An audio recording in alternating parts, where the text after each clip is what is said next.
யூசுப் மற்றும் உண்மை பேசும் அழகான மனசு. ஒரு அழகான ஊரில் ஒரு சின்ன பையன் இருந்தான்.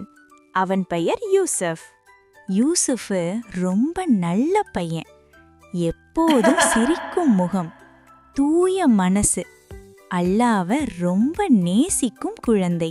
யூசுப் தினமும் நமாஸ் செய்வான், அம்மாவுக்கு உதவி செய்வான், எல்லாருடனும் அன்பாக பேசுவான். அதனால் எல்லாருக்கும் யூசுஃபை ரொம்ப பிடிக்கும்.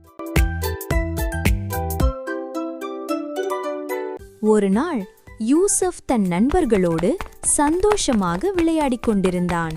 அப்போ திடீரென்று மேசை மேலிருந்த ஒரு கண்ணாடி கிளாஸ் தவறுதலாக கீழே விழுந்து உடைந்துவிட்டது.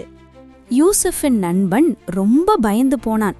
அப்போ அம்மா வந்து கேட்டாங்க, இதை யார் உடைத்தது? அமைதி. யாரும் பேசவில்லை. யூசுப் சும்மா நின்றான்.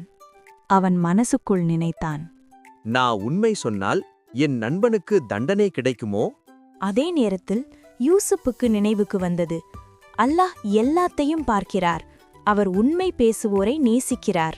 யூசுப் தைரியமாக முன்னால் வந்து சொன்னான், அம்மா, இது விபத்தா நடந்தது. என் நண்பன் கெட்ட எண்ணத்தோட செய்யல. அம்மா சிரித்தாங்க. கண்ணா யூசுப்பின் தலையை அன்பாக தட்டினாங்க. கண்ணா, நீ உண்மை பேசின, அல்லாஹ் உன்னை ரொம்ப நேசிப்பான் என்று சொன்னாங்க. நண்பனுக்கு ரொம்ப சந்தோஷம். அவன் யூசுஃபுக்கு நன்றி சொன்னான்.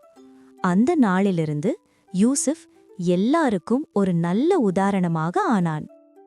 குட்டீஸ், ஒன்னு சொல்லவா? யாரும் நம்மள பார்க்கலைனாலும் அல்லாஹ் எப்போதும் நம்மை பார்க்கிறான். அதனால நம்ம எப்போதும் உண்மை பேசணும். ஓகேவா குட்டீஸ்? இந்த கதை உங்களுக்கு பிடித்திருந்தால் லைக், ஷேர், சப்ஸ்கிரைப் செய்யுங்கள். மீண்டும் ஒரு நல்ல கதையுடன் சந்திப்போம்.